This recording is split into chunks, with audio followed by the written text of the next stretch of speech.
Mirëmbrëma, shikues të ABC News-et Pressingut dhe jo vetëm sport dashës, po dhe Einxhel dashës. Pauza ime televizive përfundoi dhe më në fund jemi në shtëpinë tonë të re, në shtëpinë e Pressingut. Gerti, mirëmbrëma. Mirëmbrëma.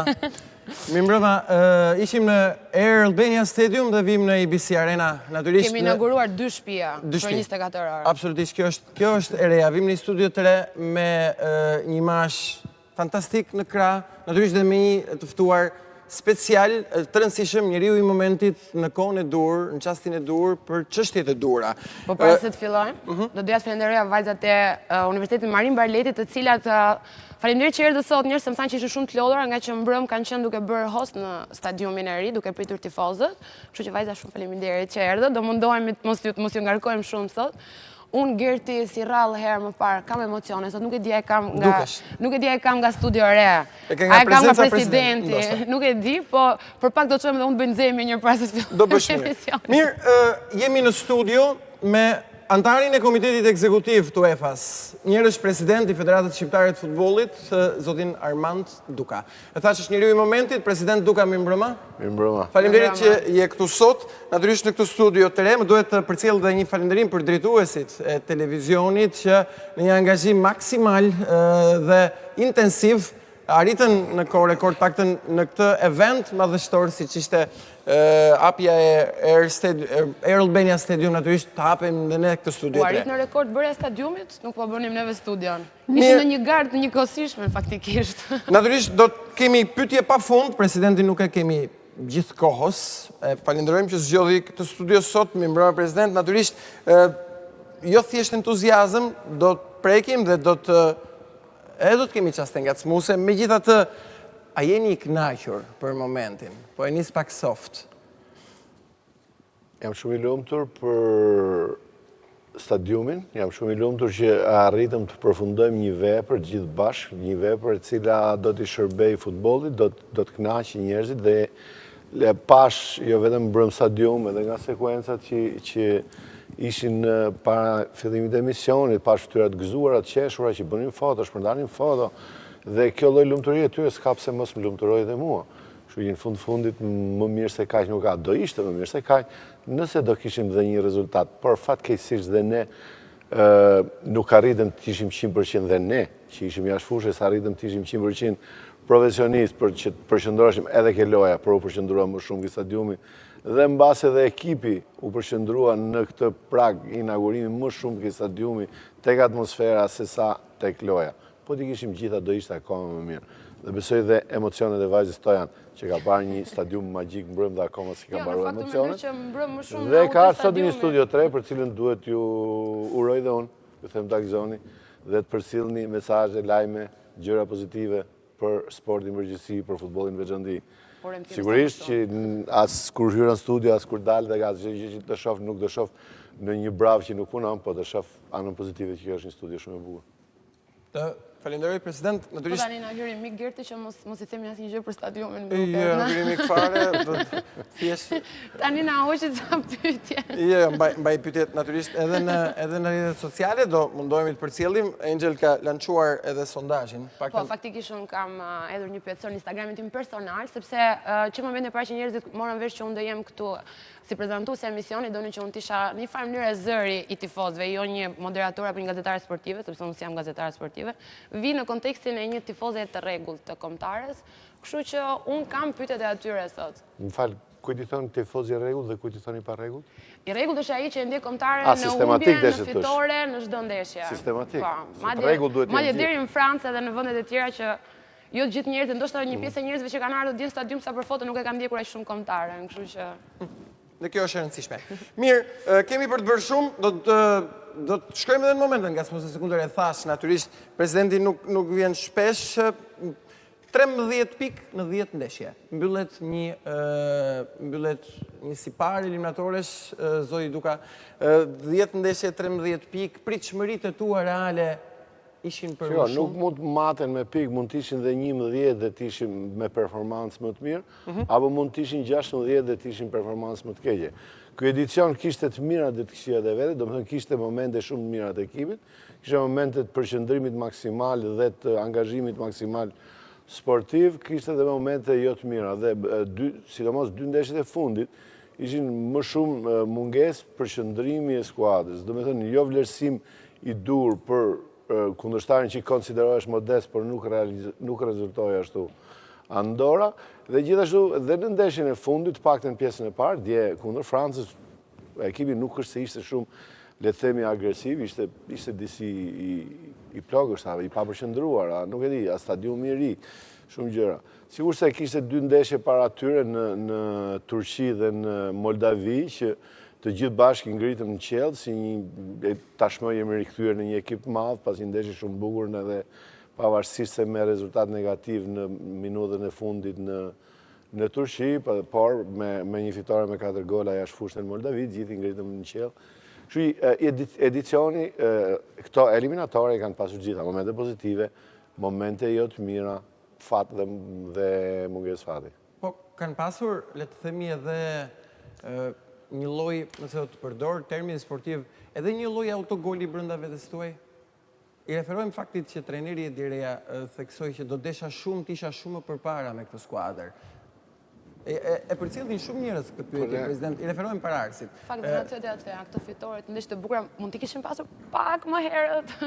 Mund mos kishim pritur kaq shumë. Lakohet shpesh problematika e tillë që nëse do të kishte ardhur më përpara. Ju vet personalisht nuk mund ta konsideroni një peng këtë gjë. Jo, në asnjë mënyrë nuk kam peng për asgjë, do të thënë, po thuaj se çdo gjë po të kthesh dhe ta bëj ashtu siç e kam bërë. Do të thënë, gabimet që mund dalin rrugës dhe rezultojnë pasi kanë ndodhur, pasi janë marrë vendimet, janë normale, sepse nëse do parashikosh çdo lloj gabimi, atëherë do ish Zoti, por nuk mund të jemi Zoti. Kështu që në kohën e dur, në një moment caktuar, merr atë vendim dhe edhe siç edhe trajnerët në përgjithësi në profesionet tyre, edhe në emrimin e trajnerit është e njëjta gjë. Një trajner mendon se kanë vërë skuadrën më të mirë në fushë, futbollistët më në formë, por pas ndeshjes dhe ai vetë e kupton që ka një futbollist që nuk funksionoi mirë dhe mund të funksionon dhe një tjetër më mirë. Por ama po ta kthesh në kohë para ndeshjes do të merrte prapë njëjtin vendim. Kështu nuk ke për çfarë të mendohesh për vendimet që ke marrë, sepse i gjykon se kështu do shkojë mirë dhe jo të gjithë dalin kampion, jo të gjithë i fitojnë gjithë. Jo, absolutisht, por reflektuan në vijshmërinë. Në një farë mënyrë. Duke parë si rollën gjëra. Duke parë se si shkoi rezultati, reflektuan në vijshmëri. Këtu e kisha te pengu, po jo pengu në atë metaforë. Absolutisht, ne mund të kishim fituar ndeshjen se një ndeshje u drejtu nga Panushi, mund ta kishim fituar me Panushin, ashtu sikur e humbëm dhe të njëjtën gjë mund ndodhe me Edi Rejan, me një performancë më të mirë apo më të keqe, e njëjta gjë ndodhi edhe në Turqi, kështu që nuk mund të ngarkojmë peshën e një rezultati tek një individ. Futbolli është një lojë kolektive. Dhe ku të mirën dhe të keqen e kanë gjithë bashkë, nga trajneri, futbollistët, i gjithë stafi teknik i brendshëm apo dhe ambienti më tej.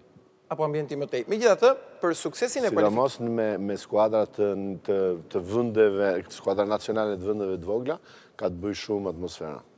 Atmosfera është. Në fakt, doja të pyesja nëse më shumë se sa humbja e pikëve me Panuçin mos humbën pak kredibilitetin ose tifozë, do me thënë pati një ndarje pak të vogël, tifozë kombëtare në atë periudhë. Mendon që tifozët është kjo humbje më e madhe se sa pikët. Si shtetë të rregullt kanë qenë gjithmonë pas kombëtarës, pavarësisht dhe nuk ka të bëjë ai që e mbështet kombëtaren, nuk ka të bëjë nëse arrin rezultat pozitiv apo negativ, e mbështet gjithmonë. Ai tifozi i rregullt apo sistematik që e don ekipit kombëtar, asnjë skuadër nuk mund të fitojë gjithmonë. Jo, sepse linja ide është tifozët nuk e donin trajnerin. Edhe Gjermania bën humbje dhe të gjithë skuadrat bëjnë humbje, por stadiumi është plot. Kështu që nuk ka të bëjë kjo rezultati me lidhjen me tifozët. Kjo çështje sa e mbështesin apo nuk e mbështesin, sa vetë institucioni organizator FSHF-ja e promovon apo jo, sa çfarë lloj komunikimi ka vetë institucioni dhe qoftë dhe stafi me tifozën janë gjithë, do të thënë thash kjo është një lojë kolektive dhe për këtë lloj marrëdhënie është një përgjegjësi kolektive. Një përgjegjësi kolektive. Megjithatë, vendi i katërt e konsideron dështim apo thjesht një statu quo, President?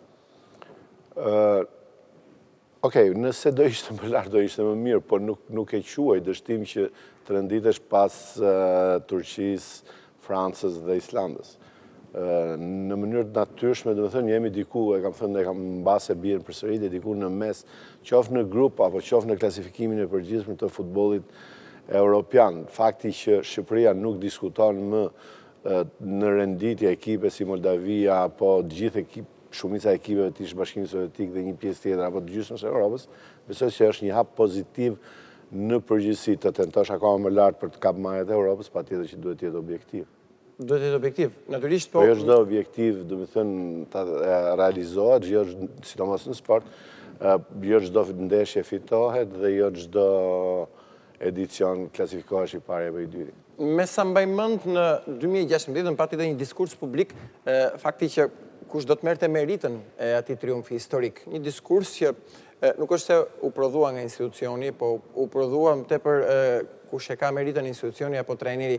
Në rastin konkret, nëse vim tani në vendin e 4, a ka një faturë apo nuk e konsideron faturë këtë pozicion të Shqipërisë, sepse le të themi pritshmëritë dhe kërshëria, interesi, kurioziteti, dëshira ka qenë më e madhe? Patjetër që dëshira është më e madhe, e pam edhe me mbështetjen në Elbasan Arena me 2000 tifos, por nuk besoj se Shqipëria ka në një fushë tjetër tjetës të rënditur më mirë se sa futbolli. Kështu që ajo që duhet marrë ekipi kombëtar dhe gjithë Federatë e Futbollit është vetëm fatura pozitive. Vetëm fatura pozitive? Po është mbi gjithçka tjetër që ka Shqipëria. Si ta kuptoj faturën pozitive? Përveç ndofta muzikës, sepse muzikë mbase jemi më mirë. Muzikë mbase jemi më mirë. Ka dhe ndoshta Presidenti një prirje për të her pas here në atë kohë të pakët të lirë. Jo, s'ka lojtarët dhe këndojnë, ato që kanë këmbëtare, kështu që mbase si bëjmë punë fushë. Këndojnë mas ndeshjes patjetër? Megjithatë, President faktësh kanë qenë ditë strapatësuese. Unë e kam lexuar edhe tek te pjesa administrative. Edhe mënyra se si ti e nis emisionin apo dhe vajza që është shumë e bukur dhe e re është pejorative sepse pas një dasme në vend që të gëzohesh në një ambient shumë bukur, në një dasëm, në një festë, sepse unë do ta konsideroj një dasëm shqiptare. Pikrisht mundoheni të kapni gjëra negative, ta filloni emisionin me negativitet, edhe studion e re me negativitet, vend që thuash sa mirë. Më duk vetja si Nentor kur isha mbrëm në ati mpian, që nuk e kam përjetuar në asnjë gjë në Shqipëri. Dakor. Kemi ku t'i themi dhe ato. Po nuk kam hallin tim, kam hallin e studios që mos ta fillosh me pejorativitet. Por ta fillosh me pozitivitet. Japësh shqiptarëve energji pozitive, të japësh optimizëm që në Shqipëri mund të bëhet gjëra të bukura si ky stadiumi që është që a ka të meta. Unë besoj se nëse kanë konstatuar 100, mund të ketë 1100, por ama është një vepër më e bukur që ka Shqipëria. Vepra më e bukur që ka Shqipëria. Dhe është stadiumi absolutisht më i bukur në Ballkan, më i bukur absolutisht në Ballkan dhe mund të them dhe më gjërë. Dhe kjo nuk është figurative, por është faktike. Nuk e ka një stadium tillë kaq të bukur. As Maqedonia, as Kosova, as Bosnia, as Kroacia, as kusht tjetër. Okej, dakor, ju e lexuat si pejorativitet apo le të themi jo vetëm ty kam lexuar në rrjetet sociale 1001 gjëra sot. Pas një lodhje kur bëhen gjëra të mëdha priten edhe apo të gjithë ekipit që ka punuar atje që unë e falenderova dje dhe do ta falenderoj përsëri. Dhe është për të falenderuar. Gjithë ato që kanë punuar atje. Është vërtet. Kompania, projektuesi, stafi i federatës që ka sakrifikuar shumë. Pas gjithë asaj njerëzit menduan që duhet shifshin lexonin ai falenderim. Por, në fakt, unë e gjeta ngushëllimin, sepse lexova gjithë mediat europiane që ishin me nota shumë pozitive. Jo, përpos ngushëllimit. Nuk vjen mirë që se lexoj tek ju, por ama e lexova në Itali, e lexova në Angli, e lexova në Francë, e lexova në Spanjë dhe gjithë gazetat e Europës sot sportive në faqen e parë kishin një stadium i mrekullueshëm u hap stadiumin. Po thuaj se gjithë Shqipëria faktikisht ka postuar stadiumin dhe ata që s'kan qenë vetë stadiume kanë postuar stadiumin, kështu që tashmë kuptoj që gjithë Shqipëria ka postuar stadiumin. Dhe kanë pëlqyer dhe janë shumë ju e filluat me gjëra. O faleminderit për stadiumin. No, nuk është stadiumi im. Nuk është stadiumi im.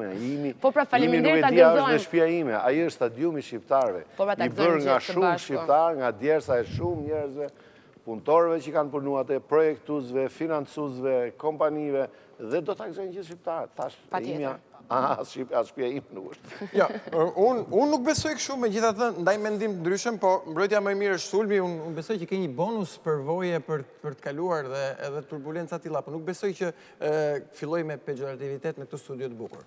ishte thjesht edicioni. Mirë, e lejmë si keq kuptim, Shumë duk mua. Nuk e lejmë si keq.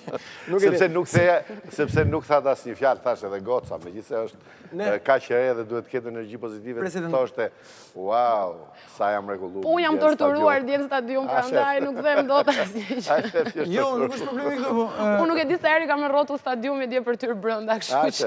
Shiko, nëse ishit i vëmendshëm, jam i bindur që ishit i vëmendshëm, transmetimi filloi me një klip shumë të bukur për atë që ju thoni. Po aty pamin se ndryshon dot, ajo është e bukur. Ti ndryshon dot vetëm atë që thua me gojë. Jo, unë pamin se ndryshon. Sa ti s'ke që thua. Jo, e filloi me një klip shumë të bukur dhe ishte një klip realisht që reflektonte të njerëzit atë kuriozitetin që nuk besoi dhe nuk dua të jetë shuar për atë stadium. Megjithatë, okej, në rregull. E ritheksoj, nuk dyshoj tek pjesa jote për të bërë një difezë ekselente. Fakt është që difezë, më s'kemi ardhur për difezë. Mirë, në rregull. Unë kam pranuar ftesën tuaj me shumë kënaqësi për të festuar bashkë me ju stadiumin, më çfarë difezë. Po mirë, dakor, do ta festojmë stadiumin, po dhe ne pyetje do ta bëjmë. Një vepër fantastike. Mirë, president, pas një lodhje të madhe si kundër e the, dhe kjo është e vërtet, natyrisht unë kam parë edhe përfaqësues të administratës, i kam pasur kolegë dikur, kam mbërritur lodhje, jam për të respektuar dhe për të vlerësuar për punën që kam bërë të ditë. Tashmë kaloi gjithçka, kaloi koha dhe gjithë pyetja, gjithë paraditës sotme i referoi faktit që topin trajneri bëri asist te ju mbrëm tek deklarata që unë kam mbaruar punë tani pres presidentin. Ç'ndodh me pozitën e trajnerit të ekipit kombëtar? Në fakt si kam dëgjuar deklaratat e trajnerit siqerisht që si kam lexuar, edhe nuk kam lexuar në gjë drejtime të, nuk kam biseduar sot me trajnerin. Por unë kam thënë para ndeshjeve që për mua mënyra se si ka drejtuar asgjë nuk është perfekte. Thash, nëse do kërkojmë perfekcion e ka Zoti nëse ekziston. Por dhe nuk mund ta kërkojmë as ke direja dhe ke askush. Por nëse bëjmë bilancin e asaj kohë që ka punuar në drejtimin e ekipit kombëtar, peshorja shkon pozitivisht. Nuk do të nguroj të them që në dy paraqitjet e fundit, bashkë me ne, bashkë me mua, bashkë me ekipin, bashkë me gjithë tjerët, ka përgjegjësi dhe trajneri që aq ekspert sa është dhe me aq eksperiencë sa ka, nuk duhet na lejonte që të shkonim në nënvlerësim në ndeshjen e Andorës. A ishte dëshira, jo se ishte dëshira e tij, por duhet gjente rrugën dhe mënyrën për ta motivuar ndryshe ekipin dhe për ta fituar ndeshje. Por kjo nuk e çon peshore në anën negative, por qëndroj në mendimin e përpara dy ndeshjeve në qëndrimin e peshorës në anën pozitive, gjë që të thotë të ule me trajnerin për diskutuar të ardhmen në ekipin kombëtar bashkë me të. Për diskutuar të ardhmen, nuk keni ndjerë as pak i lëkundur nga këto dy ndeshje? Po patjetër që në momente emocionale ndjehesh i lëkundur, madje kur në momentin që ti bjen bilbili pas një rezultati negativ, do ta konsiderojmë Andorë, bën gjën më negative të botës. Shkarkon jo vetëm Ediren, po gjithkënd që ke përpara. E mira është që në ato momente emocionale mos marrësh vendime, shkosh shtëpi. Vjen ndonjë emër tjetër në ato momente? Duhet t'i fusish duar në ujë ftohu dhe pastaj gjyko me gjakftësi. Okej, pra nes pas ka folur as sot me trajnerin, kështu që. Jo, nuk e thot. Jo. Nuk ajo humbja e mbrëmshme nuk është se kishte të njëjtën peshë me barazimin e Andorrës. Me Andorra normalisht. Nuk ishte të njëjtën peshë, gjithsesi janë kampionë të botës. Nëse do kishim një rezultat pozitiv, e dëshironin shumë, e mendoja që edhe mund të arrinim, e mendoja në fakt kisha shumë besim para ndeshjes sepse duke pas parasysh mbështetjen, duke pas parasysh stadiumin e ri në cilin mendova që do kishte një mobilizim më të mirë, por nuk ndodhi ashtu, më duk sigur stadiumi i emocionoi më shumë. Ndoshta humbja të ishte shtyr pak për nga fundi, në një gol nga fundi, jo aq shpejt që mos na humbte entuziazmi, më të shpresonim pak ose ta ndiqnim më me dëshirë. Kështu është futbolli, s'ke çfarë. E di. Fatkeqësisht. Ndoshta më shkruajnë kolegë, natyrisht prezident, më shkruajnë kolegë që gjatë në 10 minutat e fundit, ishte filluar një lloj largimi i tifozëve. Nëse vut të re, kjo ishte thjesht për kuriozitetin për stadiumin e bukur, për këtë vepër arti, apo se sa më shumë për rezultatin me Francën? Unë djetë, patët në një lloj ndjesie për këtë? Nuk kam vënë në re, nuk kam vënë në re që kanë njerëz në stadiumin në minutat e fundit, nuk e di. Nuk e kam vënë në re. Nuk e ka vënë në re? Jo. Tash kjo është pjesa e atyre negativiteteve që shihnin. Jo, në fakt, dhe aty ku isha unë, te tribuna jonë nuk është që po largoheshin njerëzit. A shef, goca filloi më bë pozitive. Aq komplimente sa më bërë tani unë s'po guxoj të masi që të keqe, tash më morë kalan nga brenda. Mirë, shumë Jo, shpejt. thash të U vërtetën. kompromentova. Unë them gjithmonë të vërtetën. Shumë Sot dhe 2 komplimente tjera. Megjithatë më ndodhi më rastisi shpesh. Megjithatë, ka Pas një kam pasë të drejtë kur thonë që presidenti Duka të yështë kështu. Jo. Të bëm për vete me fjalë të mirë. Unë nuk e di networkun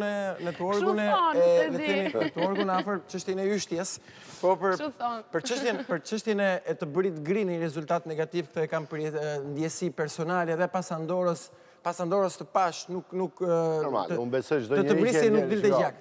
Unë përveç të qenë tifoz i ekipit kombëtar shqiptar, kam dhe përgjegjësinë e drejtimit federatës, por gri bëhet çdo tifoz pas një, do të thënë, zhgënjimi rezultati, pas mos realizimit të pritshmërive të tij. Në rastin konkret, tek unë ai zhgënjim, ai mos realizim pritshmërie është dopje, kështu që patjetër që bëhem dopje gri. Nëse ju bëheni gri, unë bëhem dopje gri. Gjithë ata që e ndjejnë futbollin janë në të njëjtën situatë pas. Kështu është futbolli. Ka emocione shumë, të gëzon shumë pas një fitorie. Mund të shohësh 90 minuta shumë të këqija, bën një gol sekonde fundit dhe duket sikur ke parë 90 minuta të mira. Anas sjetas, mund të bësh 90 minuta të mira si në Turqi, pëson një gol dhe ti ikën i mërzitur, turqit ikën të gëzuar, shkojnë dhe në Europian. Absolutisht po. Me edhe prezident, po tentoj të prodhoj lajm, ti e the pak. Do kemi trajnerin e Direja. Thash, unë nuk vendos, sepse në një lloj mënyre të paktën deri dje, kemi qenë një palë. Tani jemi 2 palë.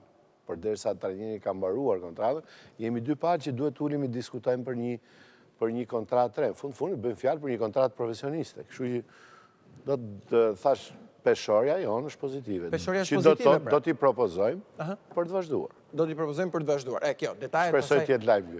Kjo është lajm, jo, natyrisht pra, se detajet... Kjo t'jam një lajm tjetër akoma të bukur, megjithëse e filloi goca, po këto gocat që kanë qenë dje dhe jo vetëm këto kanë qenë dhe 7-10 të tjera në stadiumin Air Albania, për të orientuar tifozët, për të mbajtur në një lloj mënyre rregull dhe për të sistemu stadiumin, është një lloj risie që është një punë vullnetare dhe që në Shqipëri duhet kjo duhet bëj lajm dhe që duhet të përhapet më shumë, promovohet, domethënë në një kohë të lirë njeriu mund të bëjë një punë që i shërben tjerëve dhe kënaqet dhe vetë. Dhe këto gocat besoj se janë lot shumë ndjen stadium, po edhe janë kënaq dhe ndjehen akoma të kënaqura nëse këto dhe të tjerë, tash kanë qenë 80 goca, që kanë ndihmuar organizimin e një ndeshje futbolli. Unë duhet t'i falenderoj këto, por edhe dua që ju dhe bashkë gjithë ne t'i promovojmë që ndodhi akoma më gjërë në shoqërinë shqiptare, jo vetëm në futboll, por në gjithë shka që kemi mundësi. Më ka ndodhë, më ndodhë gjithmonë kur shkoj në kampionate europiane apo botërore, edhe shoferat i kemi vullnetar. Edhe shoferat vullnetar. Kjo është për të vlerësuar. Me jetë edhe prezenca këtu... Kurse këtu, të paktën këto gocat kanë bërë si për herë të parë kanë ardhur vullnetare. Se ka pak vullnetar ky vend. Vajza herën tjetër, pra vullnetare do shkojnë? Kjo është pyetja. Megjithatë prezent do të shkojmë edhe do vinë edhe tjera. Do të shkojmë edhe tek vajzat me Einxhelin në pjesën tjetër. Kam përshtypjen që të paktën bëjmë pak fare pak se nuk je në pozicionin e asaj që thuhet shpesh kryesisht në pjesën italiane scelta tecnica, però megjithatë në kaq vite je futur dhe ke mësuar, di shumë mirë, e lexon shumë mirë. Shqipëria gjuan shumë pak në port, të paktën gjatë këtij edicioni, e thon statistikat jo Gerti, vetëm 35 herë në kuadrat në 10 ndeshje. E keni ndjerë si shqetësim me stafin teknik? Po gola në këtë edicion? Që janë shifrat minimale, duke golat po, janë një tregus. Janë një tregus i mirë, po. Unë them gjymë më pak të shënoj më shumë. Gjymë më pak të shënoj më shumë. Mirë, okej, në rregull. Thjesht në aspektin statistikor. Ka ndodhur dhe një fenomen shumë interesant që gjithmonë institucioni ka mbajtur një lloj, kur themi institucioni, ju dhe në tërësi dhe grupi, një lloj institucioni president në një lloj sovraniteti karshi trajnerit e ekipit kombëtar për zgjedhjet, por kryesisht për rastet disiplinore. I referojmë këtu rastit Gjakës, rastit Lenjanit, me Panuqit, rastit të Grezës. Gjithmonë, a duhet federata të ndërhyjnë në momente të tilla? Absolutisht, jo. Për sa kohë ke Dhe kjo është njerë do ta marrësh atë vendim në mënyrë profesionale kur të emërosh trajnerin. E pastaj nëse do hysh në punën e trajnerit, e para që nuk mund të vlerësosh më punën e tij, sepse i ke marrë ti vendimet. Trajneri duhet i marrë vetë vendimet dhe në fund ti të vendosësh dhe të bësh atë bilancin e folën pak më parë, nëse është pozitiv apo negativ. Nëse ti je pjesë e vendimmarrjes, qoftë në zgjedhjen e futbollistëve, qoftë në vendimin se kush do jetë nga minuta e parë apo nga minuta e 65, kjo nuk lejon gjykosh mbi të, apo mbi stafin teknik. Ato vendime, trajneri unë besoj se çdo lloj trajneri, jo e direja që thash është një ekspert me një eksperiencë shumë madhe, po çdo lloj trajneri i konsulton me stafin e vet teknik dhe nuk ka pse ti konsultoj me, le të them, me stafin administrativ apo organizativ të Federatës Futbollit. Ky është rregull që duhet zbatohet në gjithë futbollin dhe në klubet, drejtuesit e klubeve apo presidentët, edhe të federatën nuk kanë pse ndërhyjnë në çështje teknike për sa kohë nuk kanë as backgroundin apo përgatitjen e tillë. Dhe përpara se të shkojmë publicitet... Jo, doja të thëja, a kemi ne këtë luks të humbim disa lojtarë që ndoshta deri dje kanë qenë kyç në fushë për ne, ose janë cilësuar lojtari më i mirë i lojës? Jo, ne nuk duhet të humbim asgjë, ne duhet të fitojmë skuadër. Dhe, President, nisa të them, kjo është thjesht tepër interesante, po edhe kjo ka një statistikë brenda. Prezenca e presidentit në tribun apo e kryeministrit është më fatësjellse për ekipin kombëtar? Çfarë pyetjesh? Po ta dim këtë do ta mbyllim dhe do pranonte çdo kush që të mbyllësh shtëpi vetëm kombëtarët fiton. Mirë, memoria të çon diçka. Nuk ka të bëjë kjo. Jo, që s'ka të bëjë, ne kuptojmë, si do të jetë. Nuk ka të bëjë. Që s'ka të bëjë, ne kuptojmë. Megjithatë, mirë, shkojmë pak në publicitet. Jemi me zotin Armand Duka, antari i Komitetit Ekzekutiv të UEFA-s.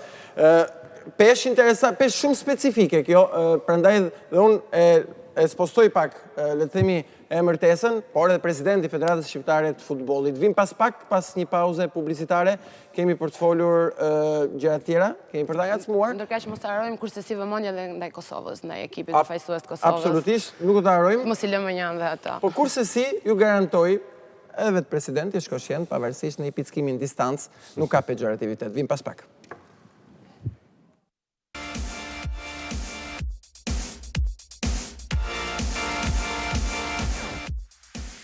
Mirë, këthejmë në studio, vjojmë bisedën me zotin Duka, kemi në studio vetëm 24 orë pas hapjes impjantit, dhe folëm për impjantin president, naturisht edhe me, le të themi, me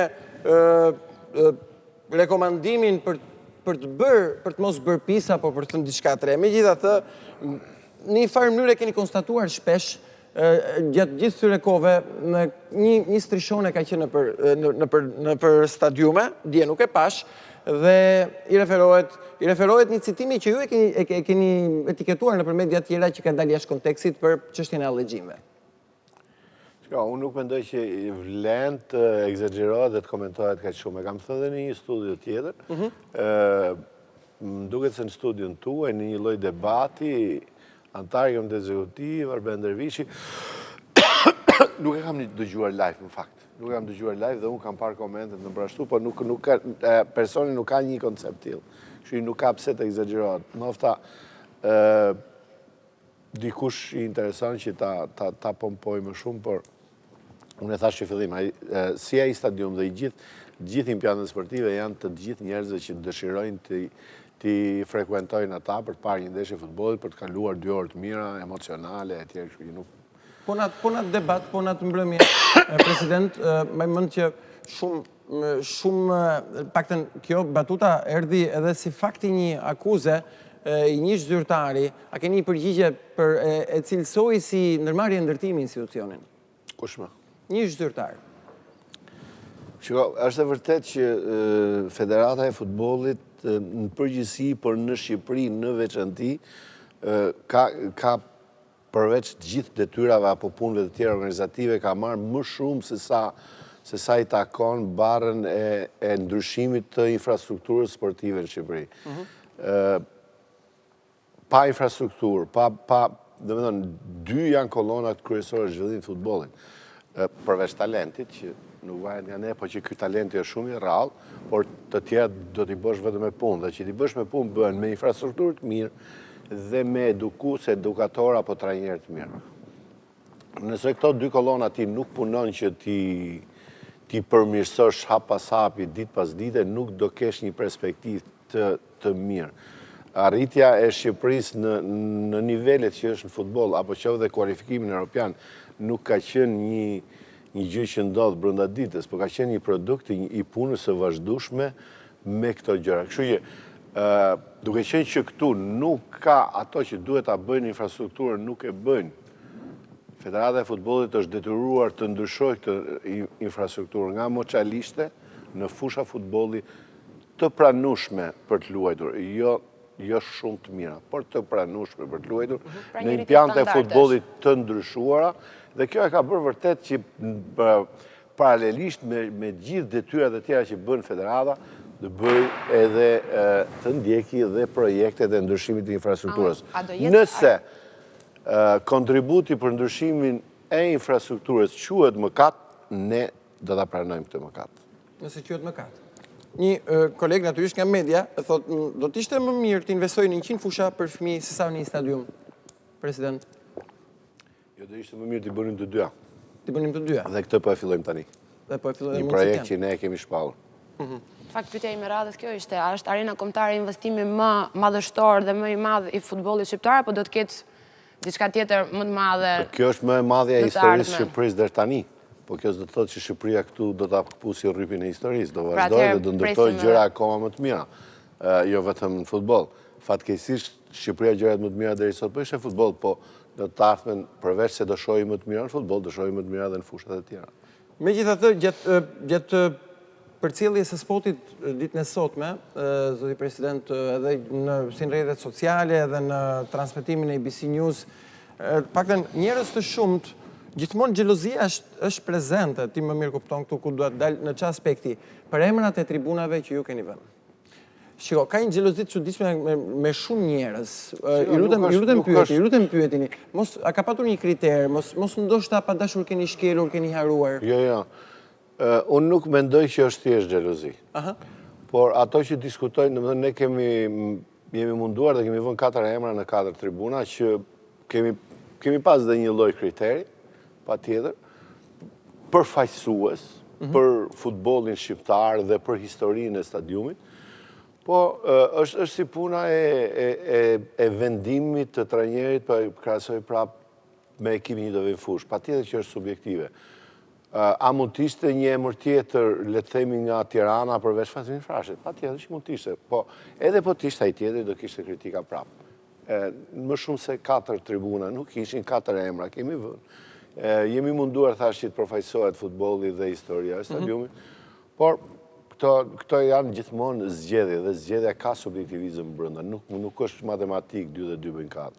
Nuk është matematik 2 dhe 2 bëjnë 4. Ato që kanë diskutime dhe vretje nuk mund t'i thuash xhelozi, kanë mendimin e vet.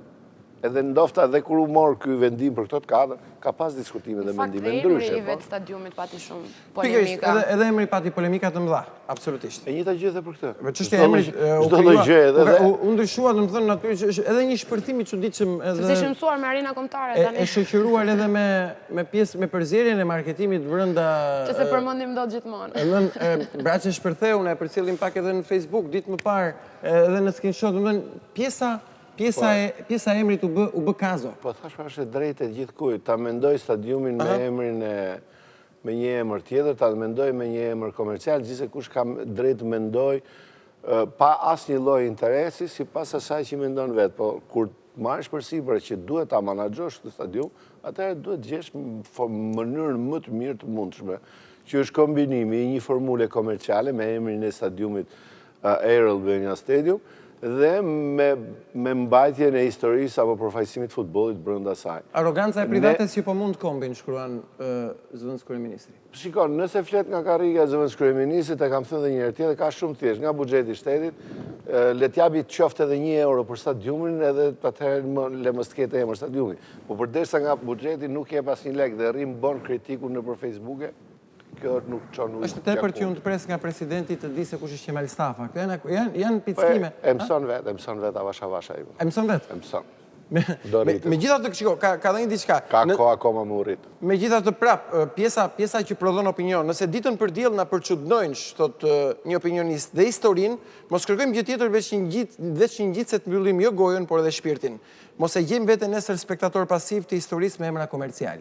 Shikon që në asnjë mënyrë mos ta mbylli gojën, po të vazhdoj dhe të flasi të japi mendimin e vet. Në kohën që të ketë mundësinë e vendimarrjes të marrë vendime.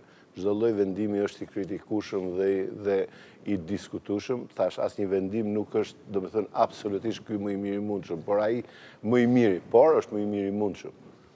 Në kohën e dur, në vendin e dur dhe për atë çfarë duhet bësh. Kështu po, kritika, po pse duhet ta mbylli gojën ai, ma as mos ta çoj merren me vungjitse gojën. Kjo është akoma, e kanë të tyren federatën, kombëtaren, stadiumin, garën, arbitrin, topin, fituesin, kupën, madje edhe rezultatin. Ky është zënës kryeministri, prezident. Dhe ma bit diçka, prandaj e vura, ma bit diçka sepse le të themi raportet me kryeministrin janë ekselente, me zënës kryeministrin ata me Izyrjan, me Godin. Nuk e kuptoj këtë. Nuk e di nëse rrinë me Izyr apo s'rrinë me Izyr, nuk më intereson. Thash, zëvendës kryeministri nëse do bëj detyrën e vet, duhet bëj të financoj stadiumin, të financoj fushat, bëj një strategji për futbollin dhe jo të flasin si një tifoz i nivelit jo të kënaqshëm. Jo të kënaqshëm. Po ju mendoni që përpos financimit që ka qenë nul, pa suportin e qeverisë, do të bëj arena kombëtare? Po, në një vend me demokraci të brisht, pa dëshirën e qeverisë nuk bëhet asgjë. Pikërisht. Nuk kam frikë se s'do ta bëj as të studio. As të studio, e i bindur për këtë? Jam shumë i bindur në një vend me demokraci të brisht. Megjithatë, prezident, fakt është që prap, okej, kolegët na ndjekin dhe po pasere. të bëni studion e Gerti mos e vrit mendjen, do e ndrija unë 10 vjetrën. Do ndrija 10 vjetrën. Me rëndësi kanë lojtarët. Megjithatë, sa ka kushtuar, sepse La Repubblika prestigjioze, nuk e di nëse sot jeni referuar, keni përcjell një intervistë, shkruante sot që sipas arkitektit Casamonti, i cili madje edhe ka deklaruar ka kushtuar 80 milion euro, ku a janë shifrat reale këto, president, 70 nga Albania, 10 nga Federata? Nuk më intereson se çfarë ka shpenzuar kompania, më intereson çfarë ka shpenzuar Federata e Futbollit. Federata ka shpenzuar 10 milion euro plus të vëshën, të cilën ne pretendojmë që duhet ta merrnim dhe nuk e kemi marrë. Domethënë në një mënyrë të pa drejtë, domethënë drejtoriata time nuk na e ka pranuar, nuk na e ka kthy dhe këto njerëzit e Facebookeve nuk është se ka kontribuar në gjyq për të na dhënë të paktën të drejtën tonë dhe jo për të na ndihmuar më shumë. Vazhdoni të jeni në gjyq. Dhe këtë e kemi fituar në shkallën e parë në gjyq, por duhet presim dhe vendimin e apelit për të marrë. Kjo na intereson më shumë. Pastaj shifra totale e realizimit bashkë me ambientin tregtar nuk është se na cënon shumë, por gjithsesi është në dijenin time rreth 75 milionë euro. 75 milion euro. Shifra totale, natyrisht për sa i përket edhe kur është në dinin tënde, ajo është shifra totale. Tani mund të ketë ndonjë prezantator më shumë tani, nuk thash, duke qenë që nuk është një gjë që na intereson shumë ne përveç asaj që ne vetë paguajmë, kështu që më shumë ka interesuar kjo jone se sa totalja, por afërsisht është kaq thash, pse mund të bëjnë një gabim me prezantatorë dhe një gjë tjetër që është komentuar shumë Gerti dhe bën kuriozitet në ndeshjet në vijim, në fakt janë çmimet e biletave, të them drejtën. Gjithë duan dinë nëse do jenë të njëjtat çmime dhe në ndeshjet në vijim, apo kjo ishte një eveniment, diçka më specifike, pak më vështirë gjeshin bileta, çmime pak më të kripura. Komentojnë shpesh që çmimet e biletave tona janë shumë shtrenjta në krahasim. Kjo është një temë nxehtë. Për cilën njerëzit, sidomos në pozicionin drejtuese, kanë të vështirë të thonë dhe të vërtetën. Por fatkeqësisht e vërteta është që jemi në një ekonomi, nëse do të themi për ndeshjen e Francës, ishin të shtrenjta apo ishin të lira biletat.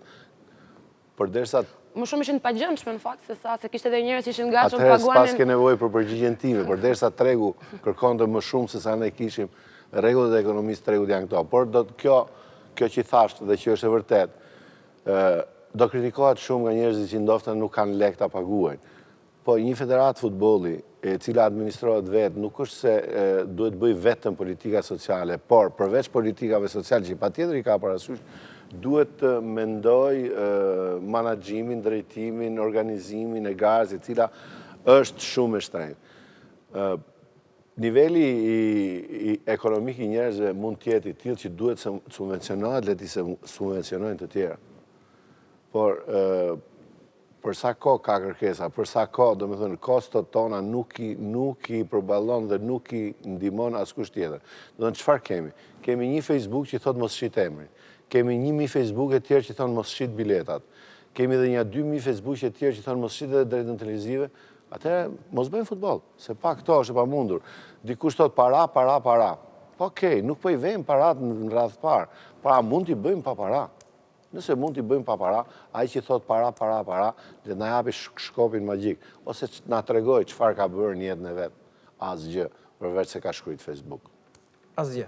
Megjithatë, më shumë kontakte me shefin e tij keni ju, sido që të jetë. Dhe unë këtu nuk e kuptoj kur. Më ngjan prezencë unë kam detyrë të kem marrëdhënie dhe unë në pozicionin e Presidentit Federatës Futbollit mundohem të krijoj raporte pozitive me gjithë aktorët që kanë mundësi të ndihmojnë futbollin, me kryeministrin, me Presidentin e Republikës që përveç se raportet kam dhe marrëdhënie miqësore, dhe me gjithë aktorët e tjerë, të njëjtën gjë, domethënë me çdo njeri që të jetë kryeministër.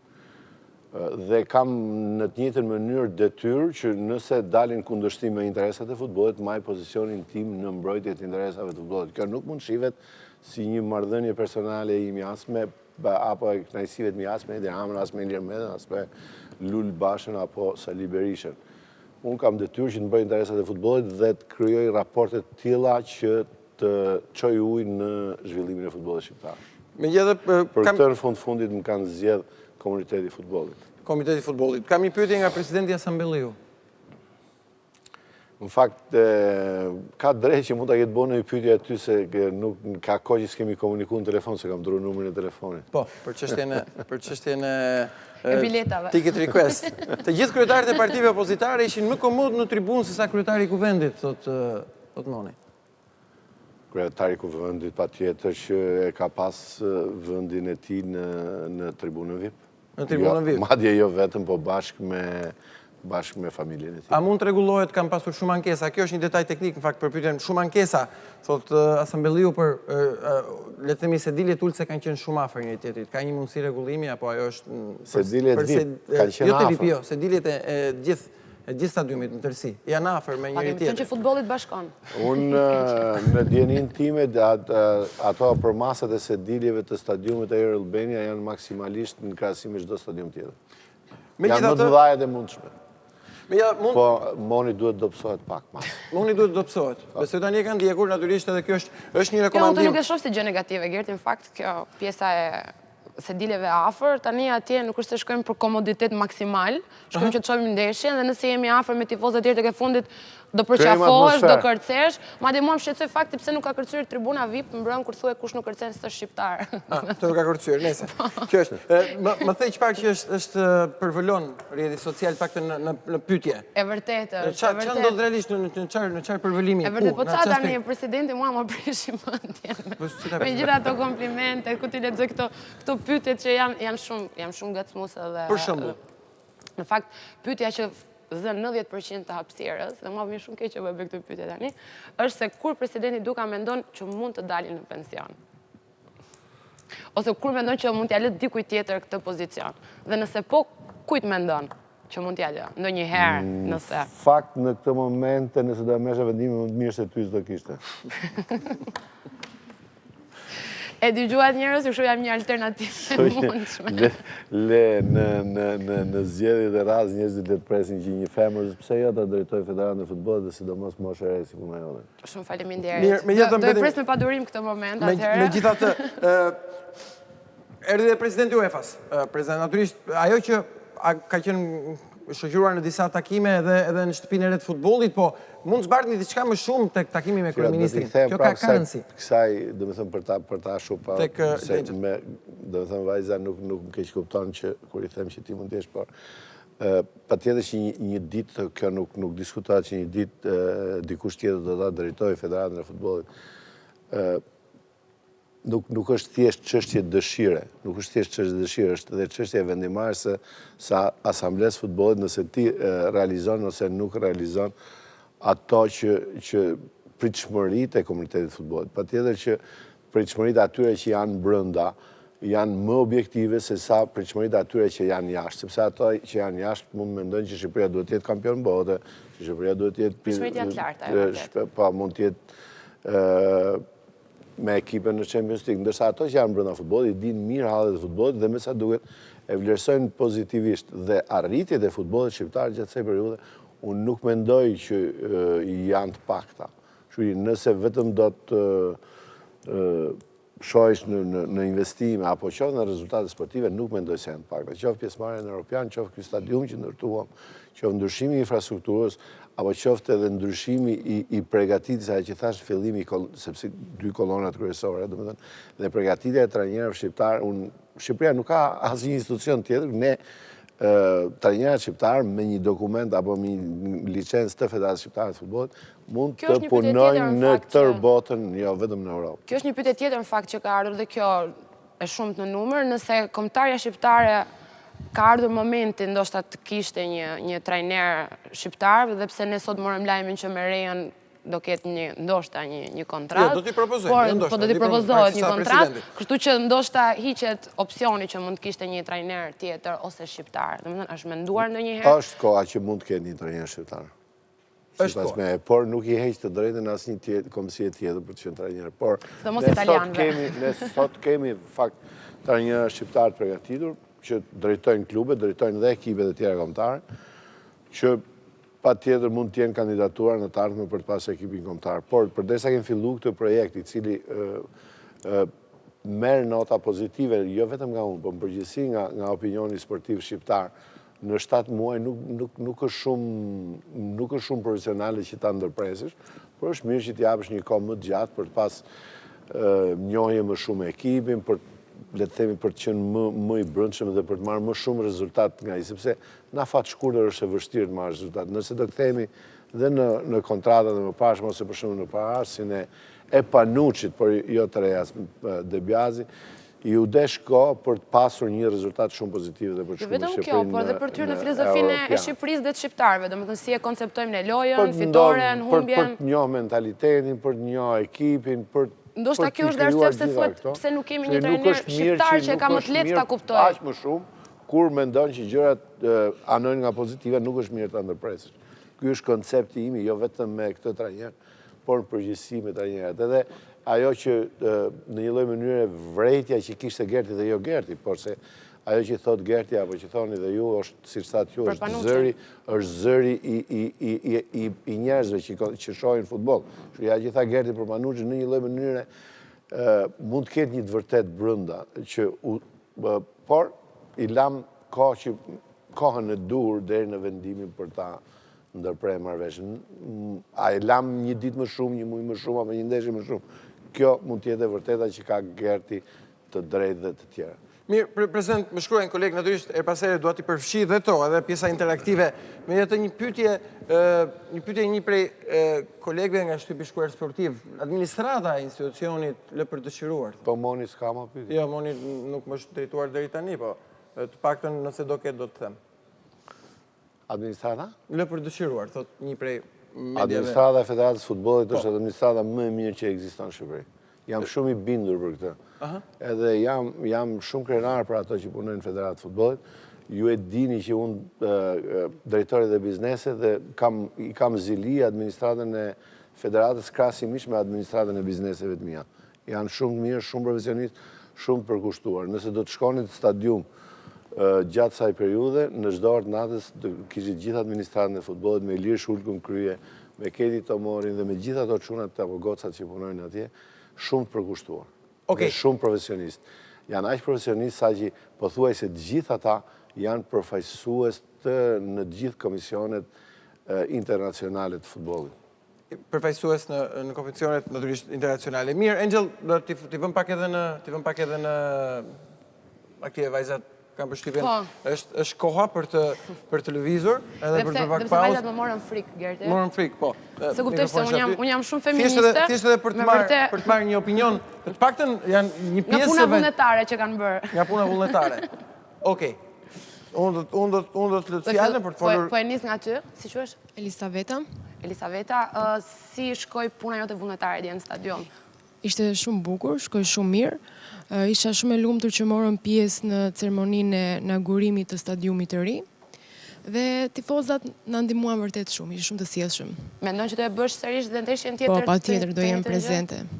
Një presidente, e kemi, një vajzë tjetër. Përshëndetje, si quhesh? Rovena. Rovena, si të duk ndeshja dje, ose më saktë je updateuar me futbollin, mendon që mund të shkosh edhe si tifoze ta ndjekësh kombëtarin, ishte hera parë që e ndiqe apo? Ishte hera parë dhe mendoj që do shkoj gjithmonë ta ndjek kombëtarin sepse ishin lojtarë shumë të mirë. Se di presidenti vajzat për punën vullnetare që kanë bërë, do marrin dhe bileta falas për të parë ndeshjen herë tjetër? 7 më vullnetare, kanë parë ndeshjen pa biletë. Herën tjetër. Lejeni vullnetarizmin vazhdoj, doni me e botë. Si quhesh ti se ti edhe futbolliste, me sa mora Evangelia. Evangelia, me kë ekip luaje? Me Apollonin. Si të duk ndeshja dje dhe kush është lojtari jot i preferuar? Elseid Mvujse. Elseidi, kapiteni. Kapiteni. Pozicioni jot kush është në Mbrojtëse. Ema, prandaj kjo është. Okej. Arsyeja, vajzat e tjera ju kishin ndonjë ankesë për punën dje, u lodhët, ndonjë pakënaqësi ju trajtuan mirë?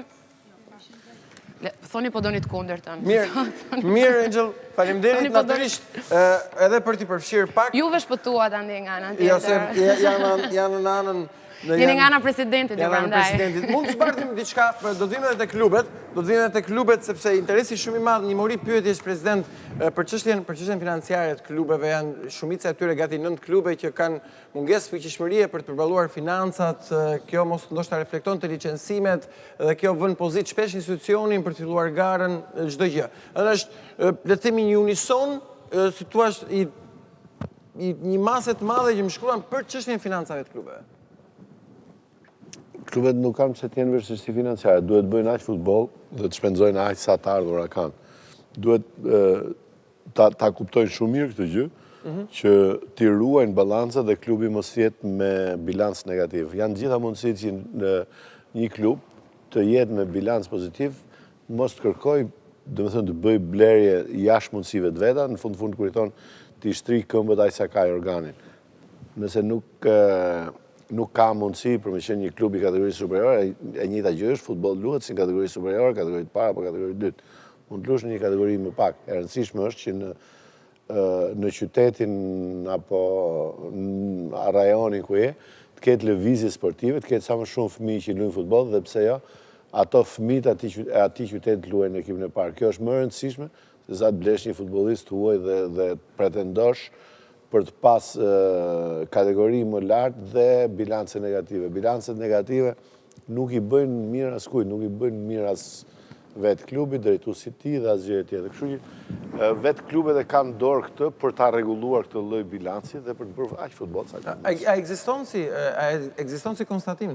Po patjetër që ka klube me bilanc negativ jo vetëm në Shqipëri, por në tërë botën, për të cilat ne përpiqemi nëpërmjet sistemit licencimit ti kanalizojmë në këtë drejtim që mos të kemë bilance negative. Mos kemë bilance negative. Rasti flamurtarit ju ka vënë një dilemë të madhe. Jo vetëm, ka shumë raste që jo vetëm flamurtari që ka 1001 probleme tjera, por për arsye të marrëdhënieve, le të themi të administratorit i drizim me bashkinë, akoma nuk kanë gjetë atë zgjidhjen e dur për çfarë kërkesash ka administratori, me sa di unë, domethënë nuk janë në një harmoni të plot për drejtimin e flamurtarit. Por ka dhe raste tjera, që dhe klubet vogla të cilat financojnë në mënyrë pa drejtë në futboll.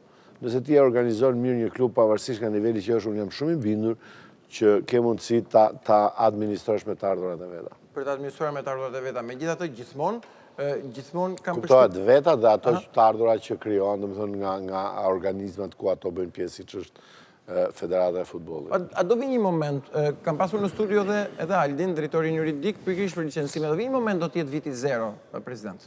Viti 0.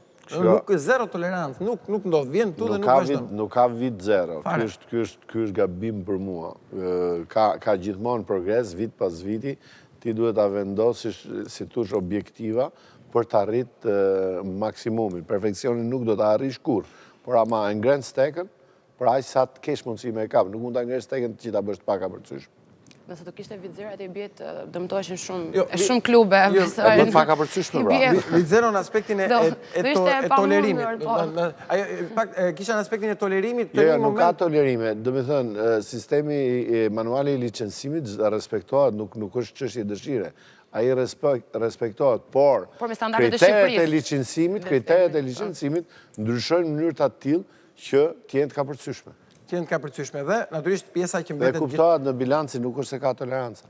Bilanci s'ka toleranca, por gjithmonë është prezent, dhe ju e thatë që konstatimi i qëndron, por në aspektin e pjesës frekuentimit të tifozerisë, gjithmonë ka qenë një shqetësim konstant i juaj, qoftë në aspektin e stadiumeve, kryesisht. Kjo është mungesë sensibiliteti i klubeve, është mungesë të çfarë ndodh realisht. Jo vetëm, ka raste që në stadiumet janë plot, kryesisht po flasim për kampionatin shqiptar. Për kampionatin shqiptar, kuptohet. Kryesisht në derbin e Tiranës, për shembull, stadiumi janë plot, por ka raste ku i njëjti klub luan mas një javë një ndeshje po aq të rëndësishme, por që s'është derbi dhe stadiumi nuk është as në 50% kapaciteti i tij. Kjo ka lidhje me shumë gjëra, nuk mendoj që ka lidhje vetëm me nivelin e mirë apo të keq, të kënaqshëm apo të pakënaqshëm të lojës, sepse ka kampionate të tjera, domethënë në vende të tjera ku niveli është i njëjtë, apo janë dhe të pakënaqshëm me rezultatin e klubit dhe stadiumi përsëri është plot. Politikat e klubeve ndoshta... Mbase ka të bëjë me promocionin që vetë klubi, mbase ka të bëjë me... Ka lidhje me integritetin e garës? Po edhe ajo është një faktor. Gjitha bashkë janë, gjitha nga pak. Do më thonë edhe dyshimet për garën, do më thonë në një shoqëri si kjo që nuk besojmë asgjë, nuk besojmë në rezultatin e zgjedhjeve, nuk besojmë në rezultatin e lojës, nuk besojmë në asgjë, pa tjetër që na bën pa besueshëm dhe themi që edhe në një teatr themi mos është i manipulu teatri, edhe nuk shkojmë pa teatr. Kom pa shumë teatra që janë në salla bosh. Okej, mirë, jemi gjithmonë këtu, do të shkojmë në një hapësirë publicitare dhe do të shkojmë në pjesën e fundit për ta ngacmuar një çështje shumë delikate ku Federata Shqiptare e Futbollit është iniciatore prezente. Jemi gjithmonë me Presidentin Duka, vim pas pak.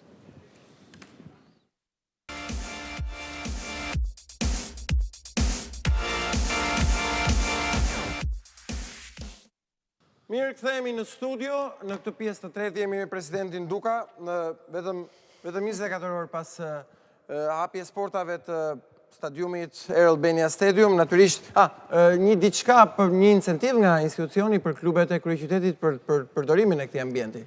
Natyrisht për Partizanin, për Kuksin, pse jo? Natyrisht e lidhin shpesh edhe me faktin se mos i imponojnë qiraja e lartë për të futur atje. Kuksi po ndërton impjantin e ri dhe nuk besoj se do preferoj të luajnë në Tiranë. Deri në përfundim të impjantit të ri mund të luajnë në stadium. Nuk jam gjendje sot të them kostot e vërteta të stadiumit, por politika do jetë e tillë që klubeve të tona ti ofrohet nën kosto, jo në kosto, por nën kosto. Nën kosto. Dhe në mënyra tjera, federatët mundohet që ti përballoj kostot e mirëmbajtjes stadiumit. Mirë, nëse referohemi pak edhe paketës ligjore që ka mbetur pending. Natyrisht për herë të dytë, ju vetëm përpara pak ditësh ju drejtuat kryeministrit që është më mirë të mbani premtimin se sa përpara se të vini të prisni shiritin e inaugurimit, paktën kështu e thatë me zë dhe me figurë. Përsëri ka eshtje, do vazhdoni akoma me atë sistemin, President, aman na bëni ligjin, apo do vi një moment ku do të bëni blackout dhe ju? Jo, e mira është që premtimet kanë qenë që do bëheshin ca ndryshime. Po. Dhe pavarësisht mënyrave negociuese, debateve, apo blackoutit, apo protestave të arrishin rezultat. Deri tani nuk kemi një rezultat pozitiv dhe nuk shoh që mund të kemi një vullnet vërtet për ndryshuar disa gjëra për ndryshimin e sportit në përgjithësi në Shqipëri. E kam thënë dhe një studi tjetër para ca ditësh, nuk është e rëndësishme nëse jam unë apo s'jam unë presidenti i futbollit, jam unë apo s'jam unë i përfshirë në sportin përgjithësi, por qoftë dhe nga jashtë do jem një dashamirës i futbollit. Dhe nëse nuk ka politika të qarta shtetërore për zhvillimin e futbollit, futbollin në Shqipëri, sportin përgjithësi, po unë këtu flas për futbollin duke qenë që jam presidenti i Federatës Futbollit dhe është sporti që mua më pëlqen më shumë, do ta ketë vështirë për të bërë hapat cilësor në ato niveli që ne kërkojmë apo diskutojmë. do ta ketë vështirë nëse nuk ndryshon infrastrukturën, nëse nuk ndryshon mënyrën investimet fundit direkte nga buxheti i shtetit sport. Ne nuk mund mohojmë dhe kontributet, ndihmën e dashamirësisë më shumë të kryeministit në ndërtimin e stadiumit Elbasanit, që ka qenë një bashkëpunim i shkëlqyer i Federatës me qeverinë, me iniciativën e kryeministit, një bashkëpunim shumë i mirë me qeverinë në ndërtimin e stadiumit Shkodrës, edhe të stadiumit të Kukësit, gjithashtu edhe në stadiumin që ne inauguruam dje. Por duhen ligje të atilla dhe politika të atilla që të sigurojnë të ardhmen e futbollit. Nuk mjafton që ndërton 2-3 stadiume në mënyrë le themi sporadike, apo i vën para përgjegjësisë apo nevojave imediate se kur ne duhet të zhvillojmë ndeshjet. Dhe kjo bëhet nëpërmjet ndryshimeve ligjore, që mos varet nga humori i njerëzve. Ndryshimet ligjore në Shqipëri nuk janë. Ajo që buxheti i shtetit i jep qoftë federatës apo qoftë dhe klubeve të futbollit në Shqipëri direkt nga buxheti, sepse pastaj nga buxhetet e bashkive nuk e di se ato janë marrëdhëniet e tyre me klubet, nuk është se jam, por nuk është një gjë fikse, është zero. Unë para një jave kam qenë në një vizitë në Çeki dhe Federata Çeke, që ka dhe të ardhura më shumë se sa ne, merrte nga Ministria e Arsimit 20 milionë euro në vit, Federata Çeke, vetëm për futbollin e fëmijëve dhe për të shpërblyer arbitrat. Ndërsa Federata Shqiptare e Futbollit, nëpërmjet tyre të ardhurave të kritikueshme, me të drejtë të kritikueshme për shpërblimin e biletave, se njerëzit thonë ne s'kemi aq lekë sa me paguat bilet. Dikush tjetër thotë nuk duhet ta shesim stadiumin. Por Federata e Futbollit i paguan nga të ardhurat e veta të gjithë arbitrat, zyrtarët, kombëtarën, organizimin e futbollit të fëmijëve, çdo lloj organizimi kombëtar, dhe duhet dini që ka një kosto vetëm një ekip U17 që shumë kush mbase i duhet pak inekzistent, ka një kosto vjetor mbi 300.000 euro. Mos llogarit pse se ç'kosto ka ekipja. Kështu që shteti duhet mendoj seriozisht për zhvillimin e sportit në përgjithësi. Megjithatë në rastin konkret, me buxhetin që ka Shqipëria. Në rastin konkret ju ka kthyer. Buxhetin që ka Shqipëria sot për sportin është diku ke 700-800.000 euro. Është jo vendi më i keq në Europë, po është 20 herë më keq se vendi më i keq. Kështu që nëse nuk ndryshojnë këto lloj politikash, për të pas kontribute financiare, për të pas një paket ligjore i cilat të bëjë të mundur investitorët për të ardhur në sport, për të parë një rrugë, një dritje shile për këto investime. Nëse nuk krijon pra një paket ligjore që ta incentivojë sportin, do ta kemi të vështirë. Ne sot kemi afërsisht 20.000 njerëz që luajnë futboll në Shqipëri, që për mua është një numër i pak. Ne duhet kemi 100.000 njerëz që luajnë futboll. Duhet ta pesëfishojmë këtë numër. Me çfarë ta pesëfishojmë? Tirana ka pas të paktën deri në vitet 90 rreth 20 fusha futbolli, sot ka vetëm disa komplekse private të ndërtuara në preferi dhe të komplekset e Federatës Futbollit. Nuk ka asnjë fushë tjetër. Dhe nuk është një qamet i madh, nuk është në si mund të imponojnë klubet që të kenë akademitë të tyre? Në peshe madhe për buxhetin qoftë Bashkisë Tiranës apo qoftë dhe të shtetit. Përto është 50 fusha futbolli në Tiranë që do ta ndihmonin shumë futbollin. Do të ishte më pak se sa një rrugë të Tiranës. Ju kishit kërshëri të mëdha dhe interes të madh president tek premtimi. Është i pambajtur ende. E keni thënë 2-3 herë. Tani kanë filluar dyshoj që do mbahet. Nuk do bëhet. Atëre nuk do bëhet. Me sa shoh deri tani nuk ka drejtë shile. Nuk do të bëhet. Kemi bërë diskutime, kemi vënë dispozicion gjithë ekspertizën, por nuk besoj se do. Atëre blokadash Ministria e Financave sipas jush? Nuk e di. Apo është blokad vullneti kryeministit? Çiko, ai ka dhënë një vullnet. No, vullneti kryeministit ka qenë pozitiv, po nuk e di, mbase niveli i ekspertëve më poshtë nuk ka pas argument, nuk ka pas mundësit financiare. Ju mendoni ju do bëhet, me këtë konsiderohet e dështuar kryeza? Mendoj që sporti meriton shumë nga buxheti i shtetit, se fund jep një kontribut në buxhetin e shtetit. A mund quhet e dështuar kryeza, president? Po për çfarë pyet më keni një produkt deri tani?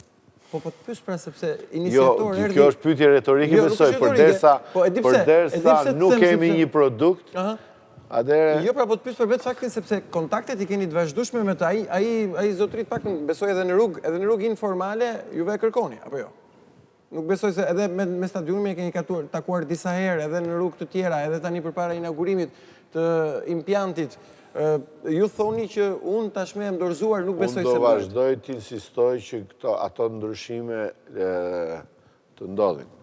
Vazhdoj të insistoj, por deri tani nuk ka ndodhur dhe kanë kaluar goxha kohë dhe unë nuk shoh asnjë tjetër nga aparati administrata Ministrisë Financës. Kanë bërë takim me Ministrin e Financës, e cila nuk ka pas një drejtë jeshile për ato ndryshime. Kanë bërë takim me grupin parlamentar të ekonomisë, kanë bërë takim me ekspertët dhe gjithë kanë, do të thënë, përveç vullnetit pozitiv apo premtimit të kryeministit Tavolinë, të gjithë tjerë poshtë në përtakime kanë qenë negativ dhe kjo më bën që mos besoj shumë që kjo gjë do ndodhi. Dhe fakti, tani kjo është një supozim i imi, mendoj që është një luftë mes premtimit dhe dëshirës kryeministrit dhe mundësive reale apo ekspertizës që ka më poshtë. Mundësit reale dhe ekspertizës, por atëre ju jeni dorëzuar, ju vazhdoni thotë, do vazhdoni të insistojmë, por ka një deadline, apo aqë. Sepse klubet kanë përshtypjen e shprehur zoti Idrizi, janë shprehur disa presidentë që do kenë vështirësi, ne po themi tani, qoftë Idrizi apo qoftë kushdo tjetër, nëse nuk po flasim vetëm për klubet profesioniste, por edhe ato klube që konsiderohen amatore apo skuadrat e futbollit e kanë vështira të mbijetojnë nëse nuk bën disa ndryshime minimale ligjore, të ndryshoj, do të thënë, për investimet minimalisht, për investimet sport, minimalisht, ka disa sektor të incentivuar të ekonomisë shqiptare për cilë paguat të fshoj 6% dhe futbolli paguar 20%. Do të thënë, është i diskriminuar krahasimisht me shumë degë të tjera që incentivohen apo i bëhen ndryshime. Në sektor nuk do ndodhen, do kemi të vështirë perspektivën e futbollit. Fundit Idrizi çfarë do bëj? Do lodhet do iki. Si që janë lodhe kanë ikë shumë të tjerë. Ajo që do ta vuaj është futbolli, se Idrizi nuk ka luajtur mend që të sakrifikojë gjithë jetën e vet pa pas një bazë të shëndosh ligjore dhe pa pas një rrugë, do të thënë një rrugë e cila i tregon një perspektivë. Mund të ndodhi një presion në formën blok, stop, nuk luajmë, derisa ta bëni. Po tani kjo nuk është mënyra më e mirë, po edhe mund ndodhi. Edhe mund ndodhi. Edhe mund të shtrëngoj, mund ta vërë përpara, mund ta vërë në një pozitë institucionin se ju thatë që dëshirën e kishte, po mundësit nuk janë. Megjithatë, kam përshtypjen që paralel është dhe një kërkesë, President, keni qenë dakord dhe kjo mund të realizohet paktën amnistia fiskale për klubet.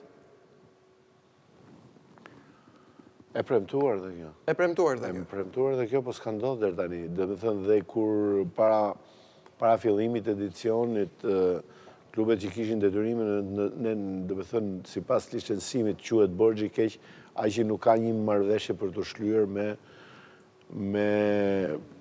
me këste.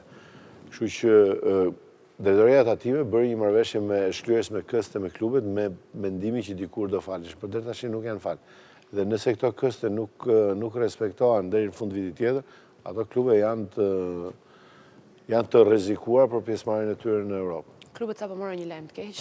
Mirë, janë të rrezikuar absolutisht sepse licencimi është tashmë pres prezente. Në fakt më shumë se sa, falë Gert që në pres se sa kësaj pjesës financiare, doja të di domethënë është mirë menduar një vizion për futbollin e të ardhmes, pra një vizion që që nga moshat më të vogla, implementimi i futbollit në arsim, në shkollë, në orën e fiskulturës, gjithë këto që bëjnë dhe në një farë mënyrë edhe gjetjen e talenteve të reja, duke mos pritur gjithmonë nga talentet që vinë nga jashtë. Po patjetër që tani sepse ato i kim gjithë vështirë na vinë ai se po shkon te Kosova. Ti bën mirë që të marrësh dhe ta lexosh strategjinë e futbollit deri në vitin 2030 dhe brenda asaj strategjive të shohësh se besoj se patjetër që ke kritika dhe vrejtje dhe na bësh kritika dhe vrejtje konkrete dhe jo të na thuash tani që ka strategji. Jo, se patjetër që ka një strategji. Unë se vënë diskutim që ka pa do zbatohet. Të botuar dhe që dita ditës ndiqen hapat e realizimit asaj strategjia për realizimit atyre objektiva. Tani unë nuk e di se sa informuar je ti se çfarë ndodh me lëvizjen futbollistike në Shqipëri, sa fëmijë luajnë futboll, sa skuadra Në shumica janë ato që shkojnë me dëshirën e prindërve, domethënë nuk është se ka një rekrutim talentesh që merren nga... Jo, s'është ashtu.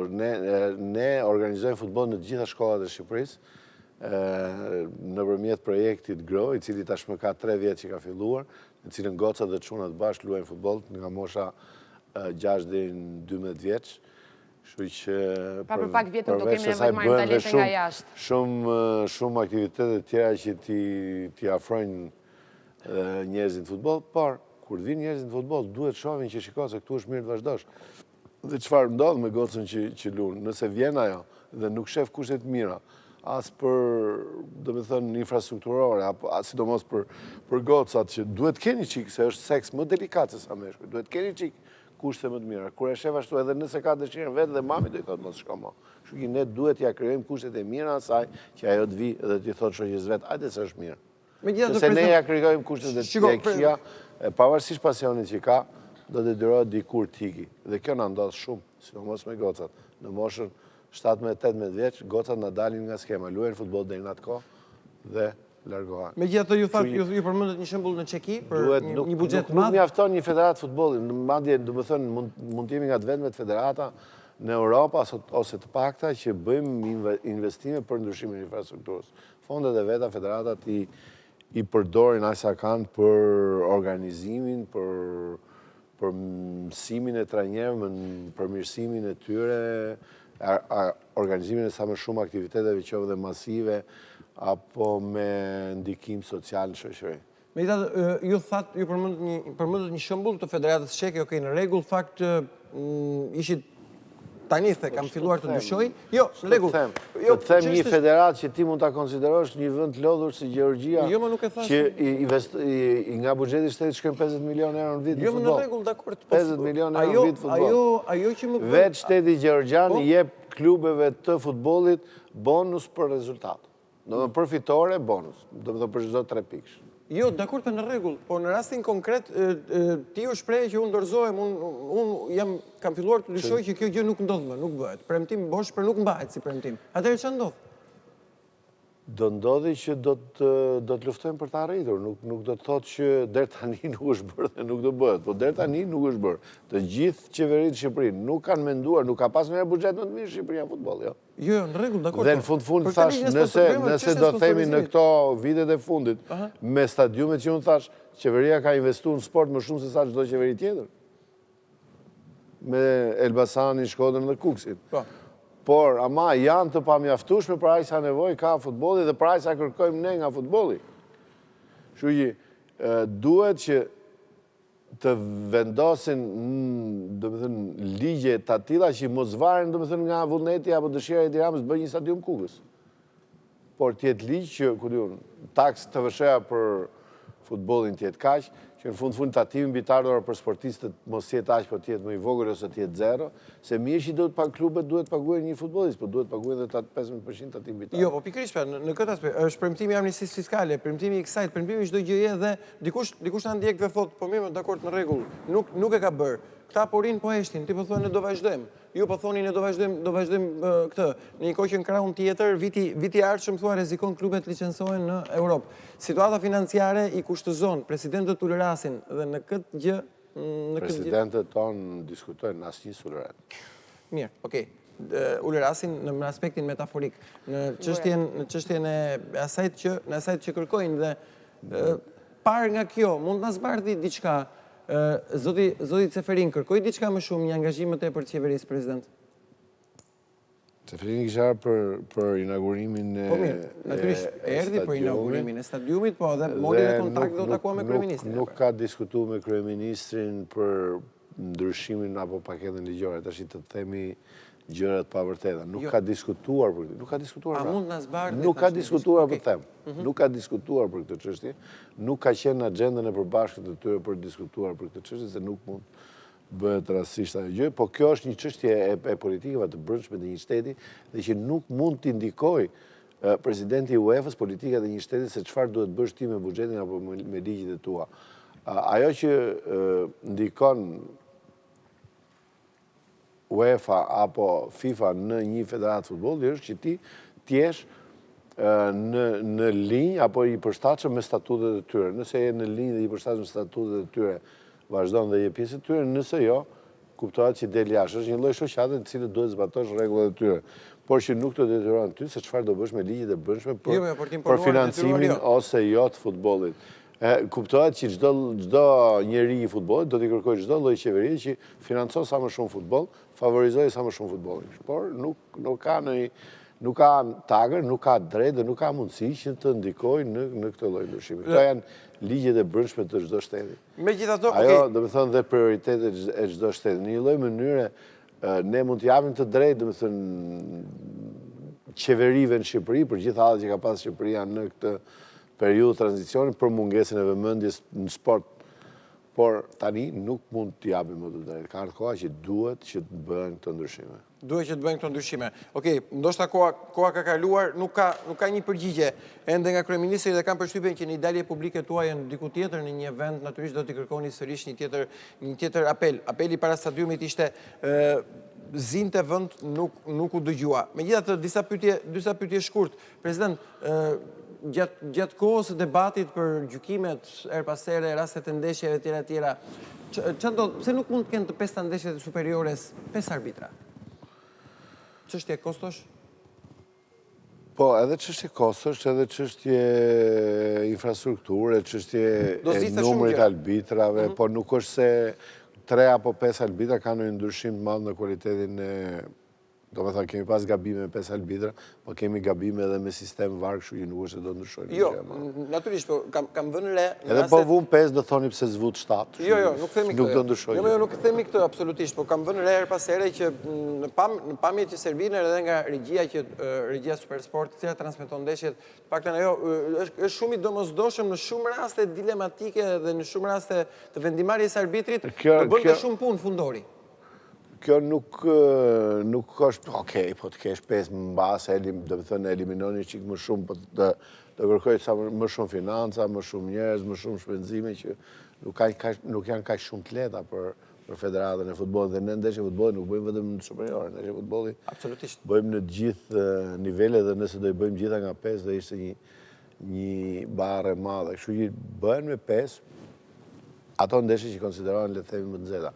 Nëse bëhen 2 ndeshje në javë, në kampionatin e kaluar është bën 1 javë, tani bën 2 javë, mas e tjetër bën 3 dhe mas 2 vjetësh bën 5. Dhe ju e cituat pak sistemi VAR. Hap pas hapi. Sistemi VAR lidhet me infrastrukturën e stadiumeve, paktën në aspektin e mundësive, mund të adoptohet shumë shpejt? Sistemi VAR është çështje investimi, ka investim fillestar, ka investim në përgatitjen e njerëzve sepse është krejt një tjetër gjykim, është një koncept tjetër, pavarësisht se çfarë ti shef fush, do të thënë arbitri nuk është më arbitër. Arbitri në sistemin VAR nuk është më arbitër, sepse duhet dëgjoj se çfarë i thot ai nga radio, duhet dëgjoj dhe të shofi pastaj se çfarë thot teknologjia, nuk është një vendim arbitrar që e merr në moment, kështu që do kohën e vetë, përveç investimit infrastrukturor, do kohën e vetë, për cilin ne kemi filluar një projekt dhe do ta fusim jo në edicionin që sapo do filloj, por në edicionin tjetër. Duke qenë se Presidenti përmendi dhe ndeshje të niveleve të tjera, në fakt një pyetje që ka ardhur shumë dhe nga ndjekësit nga Kosova është nëse Federata Shqiptare e Futbollit ka ndonjë projekt të përbashkët ose ndonjë bashkëpunim me Federatën e Kosovës në të ardhmen jo për ekipet përfaqësuese, po për ekipet e klubeve. Kemi një projekt bashkë me Federatën e Kosovës, po që nuk kam mend ta zbuloj sonte këtu. Po pse nuk na jep këtë ekskluzivitet? Sepse do të jemi barabartë sepse do të jemi barabartë me të gjithë dhe do ta bëjmë publik bashkë me Federatën e Kosovës në një të ardhmë shumë të aftë. Pra ekziston një projekt për gjithë ata që. Dhe natyrisht jemi në batutat e fundit, President, më shkruajnë, kjo është bërë legjend tashmë, her pas here jeni shprehur, do ketë një qëndrim apo tashmë edhe ju jeni në pritje gjithçka është mbyllur, gjithçka është për çështjen e Korçës, apo nuk ka më çështje Korça? Korça është, domethënë ka dhe një gjykim të fundit në gjykatë federale në Zvicër, cilë duhet presi përgjigje.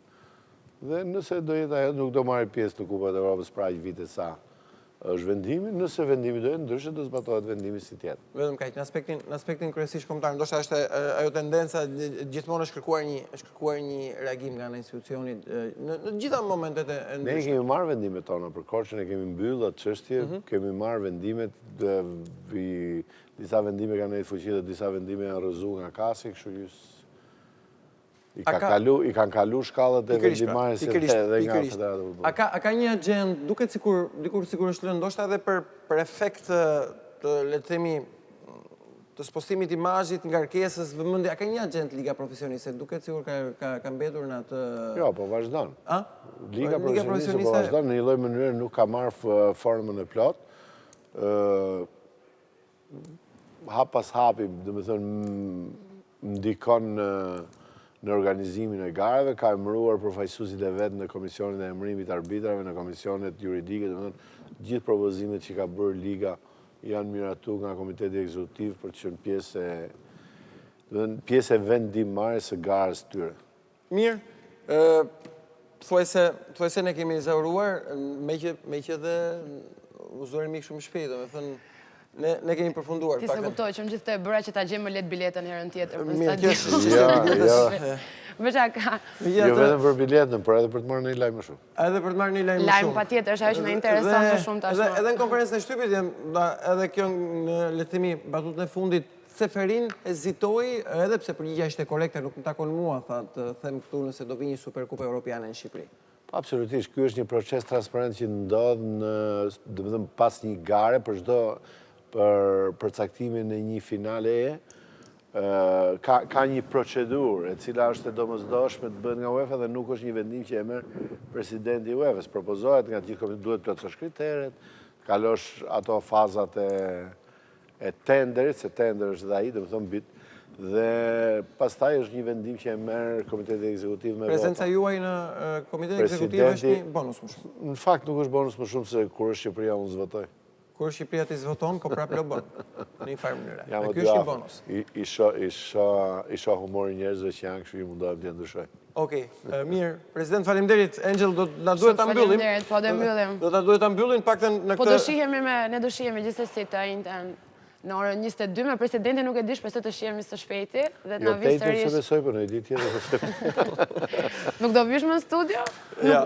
Nuk kalove mirë sot me neve? Natyrisht studio në një moment volitshëm, sepse faktet që janë studio të tjera, të cilat duhet i respektoj. President, faleminderit për prezencën këtu në një moment kaq të rëndësishëm. Në morin e pyetjeve, natyrisht lajme kishte, duket që institucioni, paktën sipas Presidentit Duka është nuk ka më optimizëm që paketa e ligjit sponsorizimit do të kalojë, Rejes do t'i ofrohet një kontratë e re, interesante edhe fraza e Presidentit që ka ardhur koha që të ketë një trajner shqiptar për ekipin kombëtar. Po se kur ka ardhur kjo koha, kjo është një çështje temë vete. Dhe që unë mund të jem një zëvendëse e mundshme e Presidentit në Federatë. Zëvendëse, mirë. Zëvendësuese, jo zëvendëse, zëvendësuese. Mirë, sepse kjo është. Kur të dali në pension nëse do ndodhe, Mirë, kaq për këtë mbrëmje, shikues të ABC News, do të takohemi ditën e enjte, vim 2 herë në javë, ënën dhe të enjten me një grup shumë specifik që kemi gjithmonë. Me një grup me skuadra sot ishte një puntatë e veçantë. Mirë, sot ishte Presidenti Duka, faleminderit. Bashkë ndajemi këtu, natë e mirë dhe mirupafshim. Faleminderit.